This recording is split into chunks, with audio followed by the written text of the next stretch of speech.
बिस्मिल्लाहिर्रहमानिर्रहीम। मोमिन किराम, आज जो दो फर्जंदान मुस्लिम बिन अकील के मज़ार पर आज मौजूद हैं, ये तिफलान मुस्लिम कहलाते हैं। तिफल कहते हैं बच्चे को, तिफलान यानी दो बच्चे इसके मुस्लिम के। रिवायत बहुत हैं इनके लिए, मगर जो एक मारूफ रिवायत है वही मैं आपको बयान करना चाहूँगा कि मुस्लिम बिन अकील के जो बच्चे हैं वो जब यहाँ कूफे में आए मौला हुसैन के हुक्म से, तो अपने दो बच्चे साथ लाए थे। तो ये दो बच्चे जब लोगों ने समझे कि मुस्लिम का साथ नहीं दिया, मुस्लिम तनो तना हुए और असीर हुए और फिर कत्ल हुए, तो ये बच्चे फरार करके कहीं छुप गए। किसी ने इनको पानी दिया, खाना दिया। तो इब्ने ज़ियाद को, जब उबैदुल्लाह इब्ने ज़ियाद को पता चला कि मुस्लिम तो कत्ल हो गए मगर उसके दो बच्चे फरार हैं, तो इसने हुक्म दिया कि उनको पकड़ के लाए। बिल आखिर घर घर की तलाशी ली गई, एक घर से ये दो बच्चे जो है बरामद हुए और इब्ने ज़ियाद के कैद खाने में ले जाए गए। 1 साल तक ये बच्चे कैद खाने में जिंदान में रहे। फिर जो दारोगा जिंदान था, एक दिन इन दो बच्चों ने कहा कि ए दारोगा, तू हमें नहीं जानता हम कौन हैं? हम तेरी सिफारिश करेंगे, हम अली इब्ने अबी तालिब के पोते, हम रसूलुल्लाह की आल हैं, उनकी इतरत है। जब ये कहा तो उसका दिल नरम हुआ, क्योंकि ये भी अली वाला था। इसने रात के अंधेरे में ऐसा सिलसिला किया, इन दो बच्चों को किसी तरीके से फरार कर दिया जिंदान से। कहा मेरी खैर है, तुम जाओ।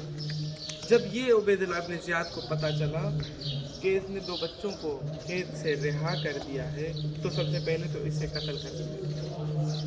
इसे कत्ल करने के बाद इसने हुक्म दिया कि जो इन दो बच्चों को लेकर आएगा, मैं हर बच्चे के बदले में उसे 1000 दिरहम दूंगा, यानी कि दो बच्चे 2000 दिरहम। ये ऐलान आम हो गया।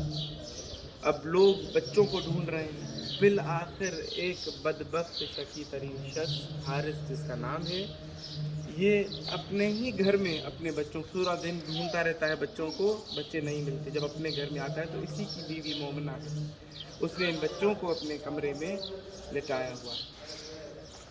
अचानक जब ये घर में आता है तो इसे दो बच्चों के रोने की आवाज़ आती है। जब ये बाहर आता है, देखता है कि बच्चे कौन हैं, देखता है कि ये वही बच्चे जिन्हें मैं पूरा दिन ढूंढता रहा हूँ।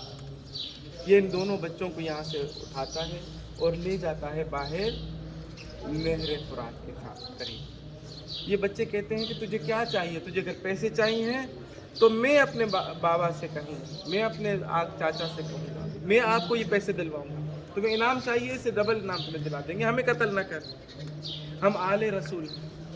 मगर दुश्मनी आले रसूल एक ऐसी इन लोगों के दिलों पर ये लानत थी कि उनको कोई रहम नहीं। उसने पहले अपने गुलाम को कहा कि इनको कत्ल कर। गुलाम ने, वो हबशी गुलाम था। तो ये दोनों बच्चे कहते हैं कि तुम्हारी शबाहत तो चचा बिलाल से मिलती है। वो जो बिलाल का नाम सुनता है तो कहा तुम इसे कैसे जानते हो? कहा वो मुअज्जिन था हमारे नाना की मस्जिद में।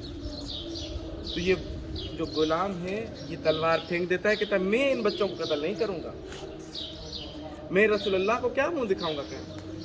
यही हारिस अपने एक दूसरे दामाद को कहता है कि तुम इन्हें कत्ल करो।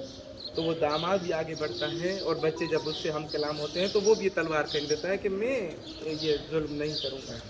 बिलाखिर ये बदबख्त खुद ही तलवार उठाता है, पहले बड़े भाई इब्राहिम को कत्ल करता है, फिर छोटे भाई मोहम्मद को कत्ल करता है। ये दोनों छोटा भाई क्या करता है, बड़े भाई का खून उठाकर अपने चेहरे पर मलता है, अपने हाथों पे मलता है, अपने जिस्म पर मलता है। कहता है कि मैं इसी हालत में अब नाना रसूलुल्लाह की बारगाह में जाऊंगा और उन्हें बताऊंगा कि मेरे भाई को इस तरह कत्ल किया है।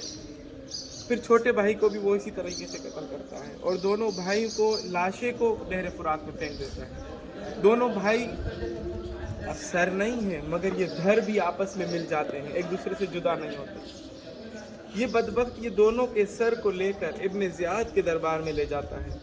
इब्ने ज़ियाद जब देखता है ये दो बच्चे तो 14वीं के चांद लग रहे हैं, वो कहता है तुझे शर्म नहीं आई, तुझे रहम नहीं आई? हालांकि खुद भी जालिम है मगर इन बच्चों को देखकर इसके दिल पे नरमी सी आ जाती है। ये कहता है कि इन बच्चों ने आखिर में क्या कहा, आखिर में बच्चे ने मुझे इल्तिजा तो बड़ी की, फिर कहा कि हमें 2-2 रकत नमाज पढ़ने दी। मैंने नमाज पढ़ने दी اور نماز کے بعد آسمان کی طرف دیکھ کر ہاتھ بلند کر کے کہتے ہیں کہ اے سب سے زیادہ احکم الحاکمین، تو ہمارا صحیح طریقے سے حکم کر۔ تو کہا کہ حکم تمہارا بس یہی ہے کہ تمہارا سر بھی اسی طرح ان بچوں کی طرح تمہارے در سے جدا کر دیا جائے۔